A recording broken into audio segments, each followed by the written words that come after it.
It's about authentic engagement. So, you want to keep consistent with it. You were talking about building of content. I don't know if it was presented before within that session that you were at, but there's different ways to kind of approach people about a message. Like when you get a telemarketer on the phone, they start reading you a script. What's your first reaction? Hang up. Yeah. Hang up, right? Why did I become? Yeah, why do you want to hang up? It's not personal. It's not personal. Yeah. It's intrusive. Oh, yeah. You don't know who they are. And it's a script. They're not being themselves. But, I have 1 out of every 200, they'll get someone to bite.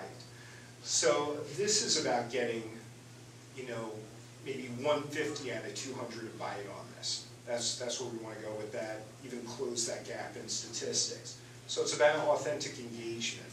It's about trying to create that content that you want to get out there, that you truly believe in, and get other people to buy into that same concept behind it. I mean, last year you had brand marketers. How much did they spend on it? $600 billion. 2012. A lot of people picked up stuff on the Super Bowl, which we'll talk about in a little bit. And I mean, it's a perfect environment for engagement. I was talking to a couple of girls downstairs who were sponsors, and they said that they used to have these focus groups where people would come on and sit in a round circle and just kind of talk to each other. And maybe you've participated that in the past, but this kind of gives you like almost an anonymous way to engage and get your thoughts down on paper and share those with other people, which is absolutely fantastic. And then you have your big four here, which I said I wouldn't get into too much, so I'm going to skim this one because I know that you've had a lot of this all day. Hi. So you've heard all day about Facebook, LinkedIn, YouTube, Twitter. I'm going to talk to you about some of the other tools that are associated with that. But what drives those business outcomes? How do you make your bottom dollar off of it? What's going to lead to sales, your customer care, retention, and your resolution? So you have LinkedIn, captive audience, 175 million LinkedIn users. And you had people, their goal when they first started was to get people engaged as business professionals. And they built it up to this platform. You have Twitter, 400 million tweets a day. That's your data right there. You have data given every possible second of the day from different people. You could call into that, find out, one, who your customers are, where your data should be coming from, what kind of questions could evolve from that. So as you read in, you hone on specific users, specific hashtags, you can find out that information. Facebook, over 1 billion Facebook users. As I said before, you had 600 million in brand marketing, but during the Super Bowl, nobody mentioned anything about Facebook. Was that mentioned in your sessions today about the Super Bowl? No. So no one mentioned it because it's easier for an advertiser to market a hashtag and have instant reaction as opposed to people engaging with this and having people jump online and try to befriend a brand like Dr. Pepper. So they'll focus more on that Twitter. Now, I don't know if anybody's noticed this, but last week, Facebook said that they're going to be including hashtags within their service, which is a major game player because Facebook is now going to be part of that Twitter experience. So you could send out that quick note, link it up to a subject, and have it come on back. So inside engagement, why is this important? So you have your collaborative platforms like LinkedIn, Vimeo, YouTube, but you want to focus on your scale. So when you start getting bigger, or your message starts getting bigger, how can you approach for bigger audiences? What's the data that you're going to be using within it? So researching that information beforehand, we're going to be talking about that later on. And your interactive medium. So, social media isn't all things to all people. I just did a website for another conference, created a website for them. They wanted to create a social media presence. They said, Mike, we want YouTube, we want Facebook, we want Twitter, and we want LinkedIn. And I was like, well, what's your target audience? What do your statistics look like? So they shared with me the statistics that were on their website.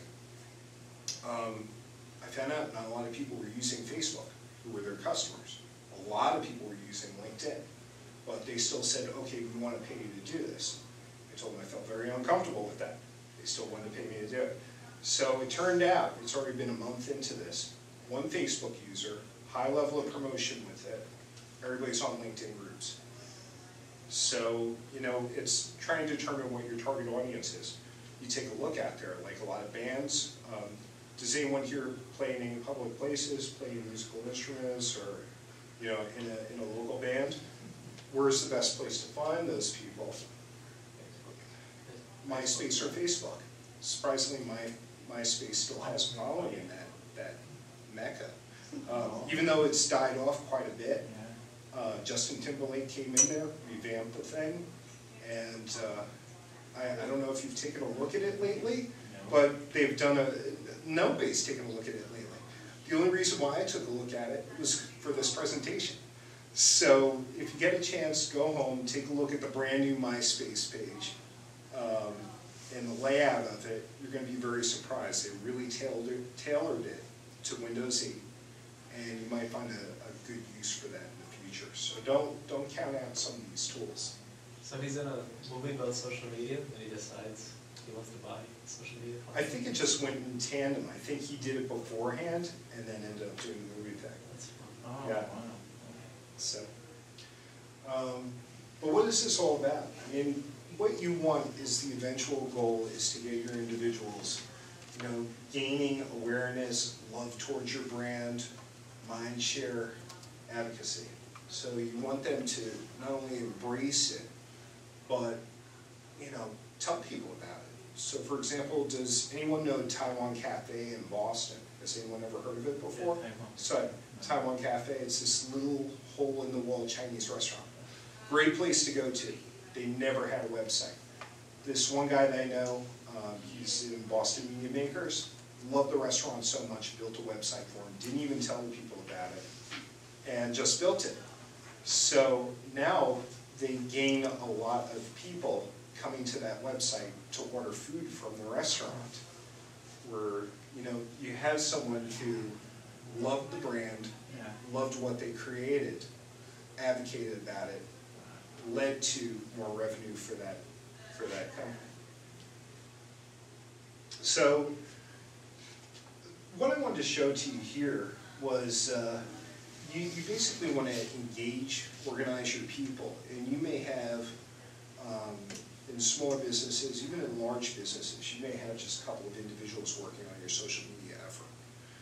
And how do you take those people and the content that they create, delivery of that message, the consistent delivery of that message, and basically try to get it out to the masses? How do you increase those people? Not by someone calling up on the telephone on a one-on-one conversation, but taking that one individual or four individuals and basically sending it out to 100 people.